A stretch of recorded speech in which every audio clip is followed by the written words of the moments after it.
The rain tapped a steady rhythm against the bay window of our Maplewood Colonial. The kind of house that screamed suburban perfection: red brick, emerald lawn, a pergola dripping with wisteria. I'd planted myself. Inside, the twins, Ethan and Sophie, were sprawled across the Levy-Whiting room rug, arguing over a half-finished Lego spaceship. Upstairs, Lily's piano notes floated down, a halting rendition of Clair de Lune. It was Tuesday, 9:23 a.m., April 17, 2024, and I was elbow-deep in laundry when everything I'd built over 16 years with James unraveled in my hands. I'd been gathering clothes for the dry cleaner: James's suits, the kids' school uniforms, my yoga pants, when I noticed his leather gym bag shoved behind a row of polished loafers in our walk-in closet. The zipper gaped open just enough to reveal a wrinkled dress shirt, one he'd supposedly worn to an emergency consult at St. Augustine's Hospital the night before. I tugged it free, expecting coffee stains or ink, something mundane. Instead, a smear of coral lipstick slashed across the collar, bright and accusing, a shade no surgeon would encounter in an operating room. My fingers froze around the cotton, the fabric trembling as my pulse roared in my ears. 16 years of marriage, 3 children, a life I'd sculpted to prop up his career as a renowned neurosurgeon. It all teetered on the edge of that single damning stain. James and I had been the golden couple of Oakwood Heights.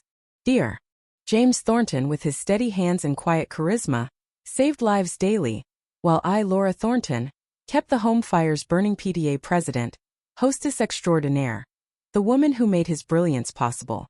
Laura's my rock, he'd say at hospital galas, his arms snug around my waist, a glass of Pinot Noir glinting in the chandelier light. The other wives would nod, their smiles tight with envy. We had it all.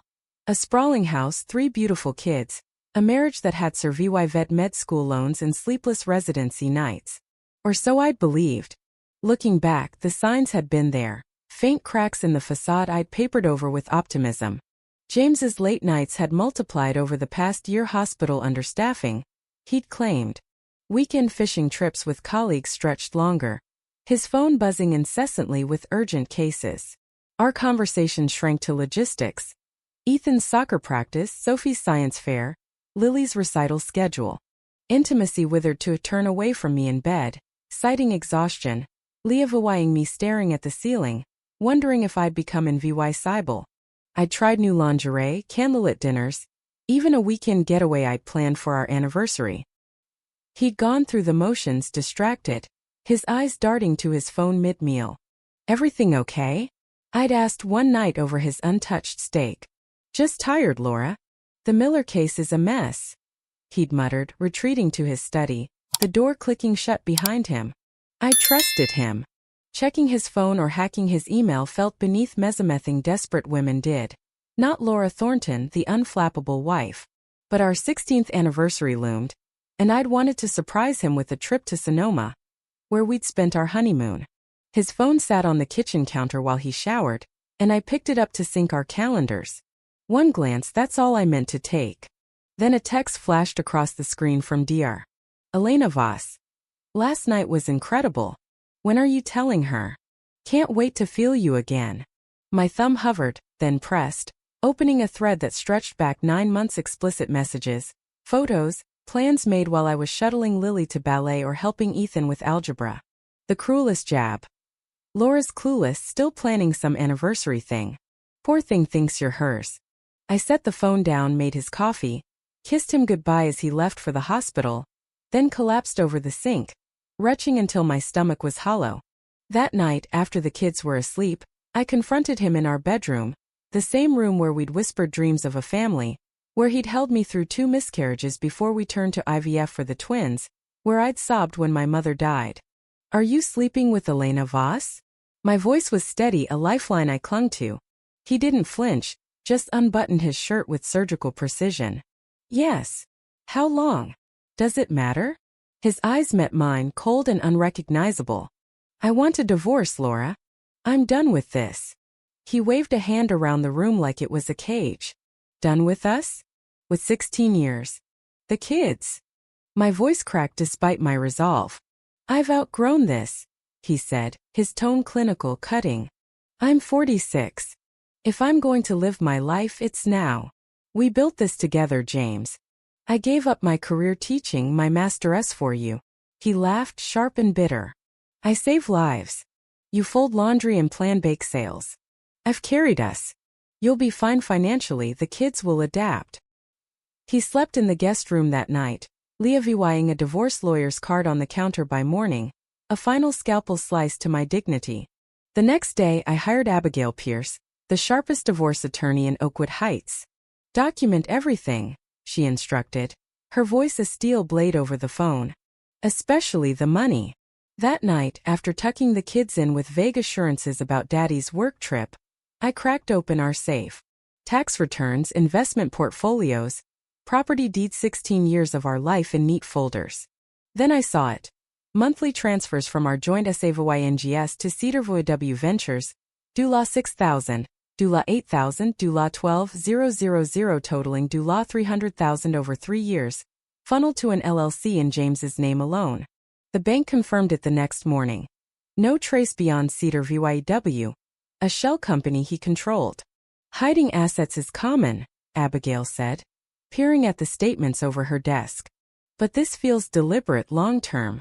Dig deeper. Digging led me to Dr. Marcus Reed, a name Abigail dropped casually. He worked with James at St. Augustine's, left 4 years ago under a cloud. Might know something. I remembered Marcus soft-spoken, awkward at galas, gone without explanation. James had brushed off my curiosity. Personality clash. Boring stuff. It took 6 calls to find him, now running a small clinic in rural Pine Hollow. His receptionist hesitated until I mentioned James. Then Marcus was on the line, his voice heavy. Laura, I've wondered when you'd call. We met at a diner halfway between our worlds. His face lined beyond his 42 years, gray streaking his temples. Over bitter coffee he dismantled my reality. The fertility clinic at St. Augustine's had issues. He began, eyes fixed on his mug. Failed IVFs, falsified reports. I found discrepancies, lab results didn't match procedures. Dr. Harold Klein, the director, was cooking the books to boost success rates. When I pushed, he admitted James knew. More than knew helped. I gripped my latte, the warmth seeping into my shaking hands. We'd endured 4 IVF rounds, 2 for the twins, 2 for Lily, each failure a gut punch, each success a miracle. James wanted kids. We both did. Marcus slid a USB drive across the table. Records. Signatures. James authorized adjustment swap specimens, including yours. He has a genetic condition, familial epilepsy, mild in him but a 50-50 shot at passing it on. A neurosurgeon couldn't risk that stigma. The words hit like a freight train. So he replaced his sperm with donors. Marcus nodded. He knew every step. Controlled it. I left with the USB scorching my purse and a referral to a discreet DNA lab, my mind reeling. James hadn't just cheated, he'd rewritten our family's foundation. While James pushed the divorce, claiming I was unstable and unfit for custody, I played the part of the grieving wife. I smiled at school drop-offs, waved off questions about his absence, hospital hours, and collected DNA samples from the kids' hairbrushes and James's razor. The wait for results was torture, punctuated by his lawyer's threats and a settlement offer that would have left me scraping by. Then the email arrived, clinical and brutal. The alleged father is excluded as the biological father.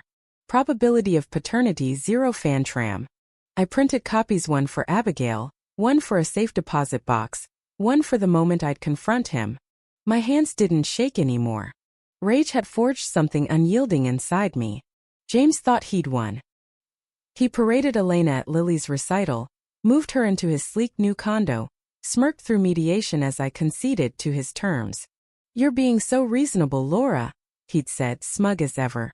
I just nodded, biding my time. Behind the scenes I hunted. Marcus connected me to other St. Augustine's IVF familias, 31 couples, 6 willing to talk. The Carpenters had twins with no resemblance to them. The Gwyn's son had unexplained seizures. The Pattersons, Lopez's and Kimballs echoed tales of miracle pregnancies after Klein's special attention. Then I found Rachel Holt, a former clinic nurse turned whistleblower, levying in a cluttered duplex with stacks of files.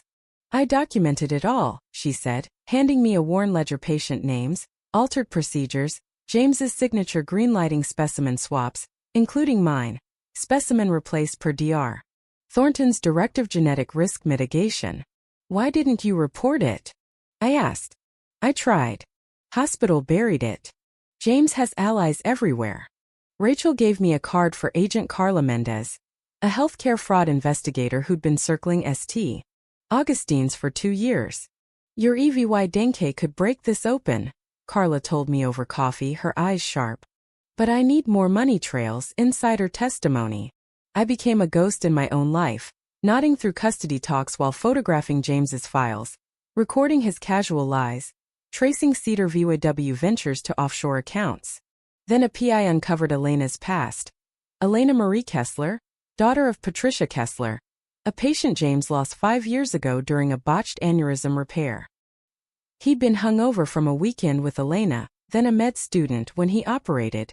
The hospital hushed it up, paid off the family, blamed Patricia's undisclosed meds. Elena's father died a year later, broken. She'd changed her name, climbed into James's orbit, her affair a slow burn revenge. I almost admired her until I remembered the kids she'd never know weren't his. St. Augustine's annual gala loomed, James slated for the Pinnacle Award, ironic, given his ethical excellence. I fed Carla's case financial docs, Rachel's ledger, patient affidavit while planning my own strike. I recorded James during a pickup, steering him to the IVF lie. The twins have your smile, I said lightly. Good genes, he replied, distracted. Ever worry about epilepsy passing on? His jaw tightened. Reed's full of shit. I tested them years ago, they're fine. Without telling me? I'm their father, Laura. My call. The tape caught it all: his admission, his arrogance. It was the last piece Carla needed. Gala night arrived, the sky bruised with storm clouds. I wore a midnight blue gown, elegant, understated, a contrast to Elena's scarlet dress, the hue of that lipstick stain. James glowed as he accepted the award, preaching about trust and ethics, Elena beaming beside him. He didn't know the board had met hours earlier, Carla's Denke flipping their world.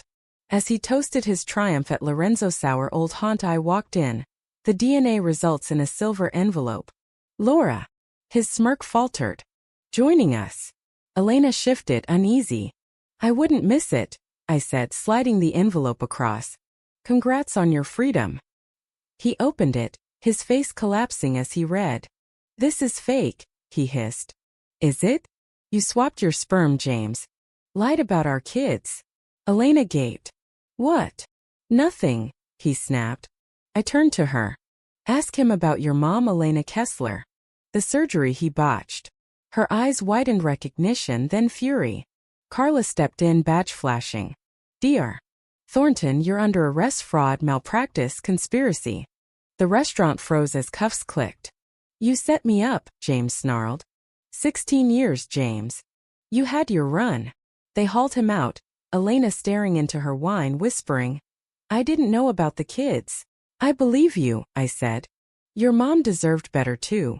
The fallout was seismic: headlines, lawsuits, the clinic shuttered. James faced decades in prison.